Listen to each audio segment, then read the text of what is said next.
came in, great energy, focus, able to look at the film and find some ways that we got to continue to grow into to be the best team that we can be. Great that we're getting an opportunity to kick off conference play. It's finally here. Big week in front of us, big challenge. Have a ton of respect, obviously, for the program. Everybody that's involved over there, know a lot of them. But it's a football team that's playing really well. If you look at them defensively, doing a great job really in every category, applying pressure to the quarterback, sacks, turnovers, and being extremely good against the run. Offensively, got dynamic playmakers, young quarterback that's playing really good football, and they do a really good job on special teams. So huge test for us, opportunity for us to go on the road in a really good environment, and at the same time have an opportunity to put our brand in front of the entire country. Open it up.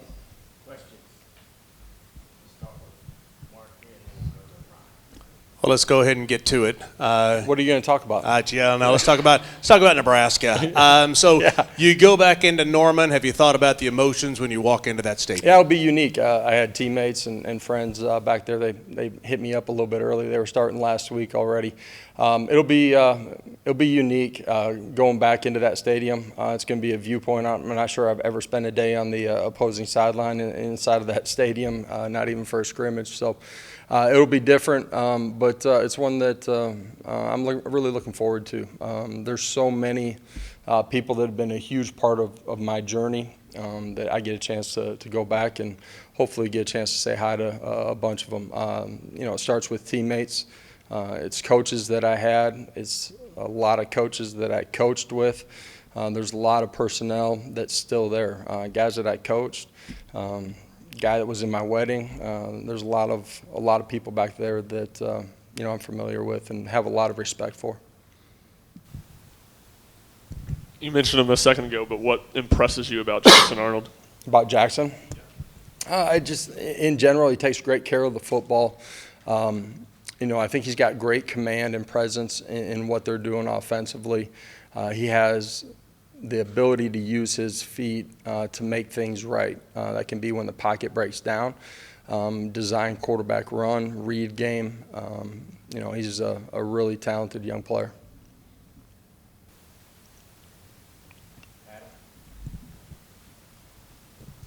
How comfortable are you with the Oklahoma questions this week? I know you like to focus so much on your team. I thought I handled the first one really well. So I'm good with any question about Oklahoma. Like the opportunity that I got, from Bob and from Mike to come there and play, what we were able to build there in a short amount of time as a player. But then my coaching career from, the guys that I played for to all the coaches that were there during my career, all made a huge impact on me. And I wouldn't be here today at Tennessee if I didn't have all of those experiences. So tremendously grateful for all those people. And Brent is somebody that, I learned and grew from as a young coach so much, and a ton of respect for him. A lot of game days there. Your players haven't. What should they expect in terms of atmosphere and crowd noise at Oklahoma? Should be a great crowd. It's a passionate fan base. I'm expecting them to be extremely quiet for us out of respect to me and our program too. So.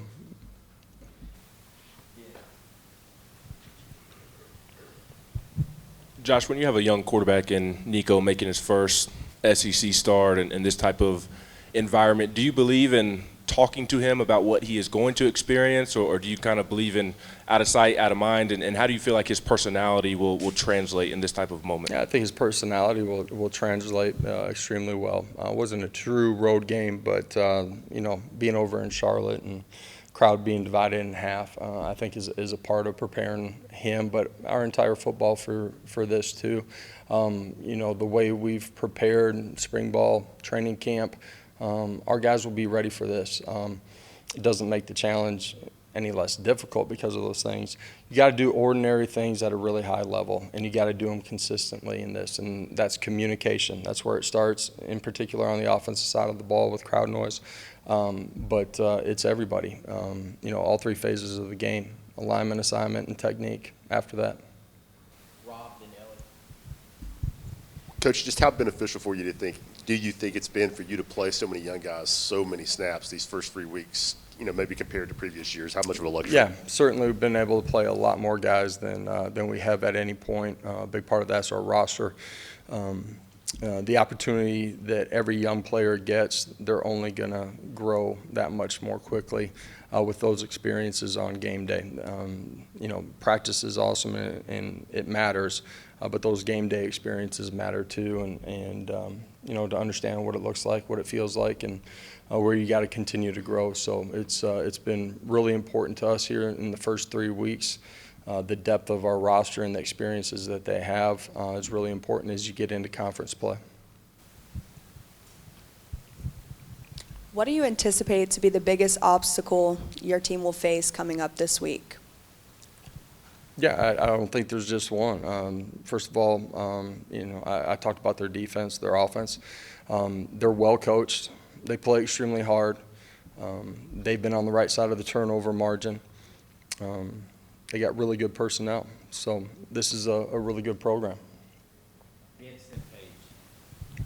guys got an extended look at Peyton Lewis. What have you seen in terms of his progression? Is he someone that you would trust for meaningful snaps? We do trust Peyton. Peyton's gotten better every single week, coming off of the injury, getting the opportunity to grow on the field during training camp. He's gotten better every day, and he's gotten better every week during the course of the season. I love what he's doing as a young player.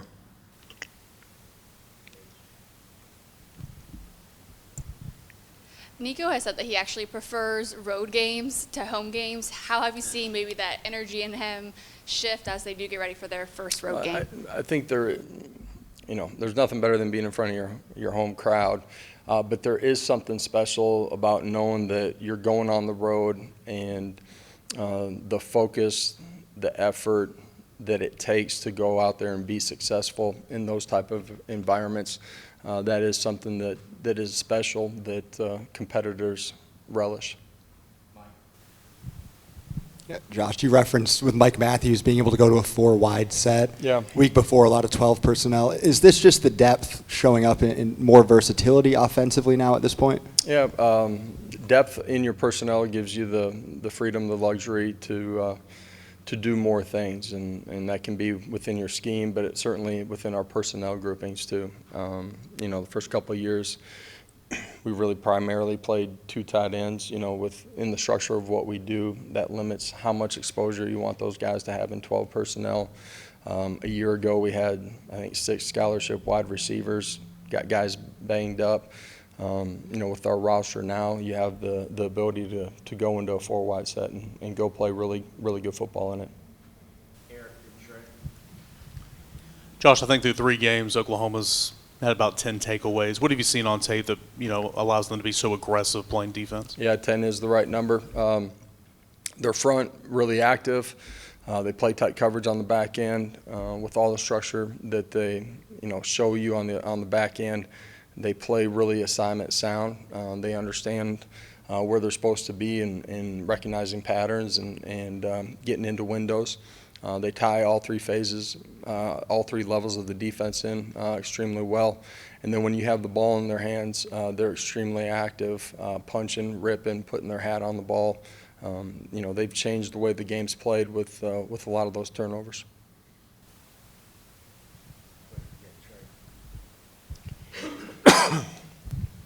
Hey, Josh, looking at the veteran leadership of this team, how have you graded them? I don't know if that's the right word or not. Over the first 3 games, being able to turn the page Saturday night into Sunday and get prepared for that next week, and especially this one, and I understand the game in Charlotte, but getting into SEC play as well. Have you seen any kind of difference out of your leaders and group? We have really strong leadership. It's not just the veteran guys. The guys that are on our councils do a great job, but we have a lot of strong individuals inside of our position rooms as well. I've said it, I think maybe training camp, this team was really good just in how consistent they were through spring ball in training camp. They've been that way during the course of the season. As a player, man, you better enjoy the win Saturday night and enjoy it on Sunday too. But Monday's, getting back to reality and understanding how you got to grow and understanding you're only as good as your next one as a competitor. And this group's been really mature that way. And certainly the opponent that we have this week will capture everybody's attention. Coach, you talked about a different perspective this week for you being on the opposing sideline. Another different perspective, bringing your kids back to a place that means so much to you. Will the pregame throws on the field with your son mean a little bit more this week to just kind of show him a place that means so much to you? Yeah, no pregame throws on the road. So not sure if my kids will be able to make it yet, but we're working on that.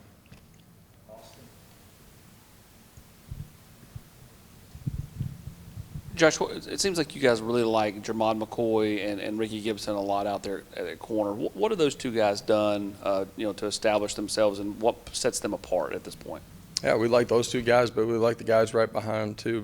Jalen and Jordan have done a really nice job as well. Those guys are playing really good football. They're playing with fundamentals and technique, but they're understanding, the contour of what they're seeing on the offensive side of the football. Being able to play with an anticipation of what they might see, playing really good football. Coach, what's it like coaching against a guy that you worked alongside with and Coach Venables for a few years at Oklahoma? Yeah, a guy that, again, I got so much respect for, got a great family, somebody that poured into me as a young coach and learned so much from him. He's as good as they come when you look at what he's done. Historically as a defensive coordinator, a lot of respect, huge challenge for us this week. Josh, I'm guessing it's unusual that it's maybe 4 games into a season and you haven't had a lot of guys that have had to play 60 minutes yet in a game this season. Is that any kind of a concern at all, or are y'all able to kind of work through some of that conditioning stuff in practice to keep the levels where they want to be? No, believe that what we're doing during the course of the week is preparing those guys to be ready to play for 60 minutes. This will be a 60-minute football game. You got to be physical at the line of scrimmage. You got to win one-on-ones out on the perimeter, and you got to play with an aggressive, competitive composure for 4 quarters in this football game. Coach, obviously after last week you had some plans for what you could do with Holden and Miles in the run game and what they could maintain. Did you envision them being this big of a part of a passing game? Yeah, we got great trust in those guys. Nico's got a great trust with those guys that, the route patterns, they're going to see it the way he sees it. They're going to be able to settle in zones and win versus man-to-man. Those guys have all done a really nice job, really through spring ball, and certainly as they got more comfortable in what we're doing. And speaking specifically to the transfers, as we got into training camp, those guys took a big jump just being able to operate within our system as we got to training camp. Knowing what it took for Deshaun Bishop to get on the field here at Tennessee, to see how he played this past week and take advantage of the opportunity, what was that like for you to see? And another young guy that just continues to get better. I thought he did a great job hitting the hole, making the third level miss when he got into space, got under his pads when he needed to. He's taken a step every single week as well. Our staff's got a lot of trust in him. That's a guy that we saw flashes last year, then, hurts his ankle in training camp and misses a majority of the season. It's been fun to see him just grow through that experience, become really mature, and, how he handles himself in the building and outside of the building. Hey, Josh, first true road game of the season in helmet communication. How much is that going to be a factor this week in practice for you guys to work on? Especially backup plans. We've seen across college football where sometimes it's a little bit too loud or sometimes the communication breaks down inside the helmet. Preparation for that this weekend. Yeah, and your research, if you've got any solutions for the problems, talk to Hawk and his crew this afternoon, all right? No, I anticipate it's worked well up until this point, but we'll find out on Saturday. All right. Thank you. Thank you, everybody.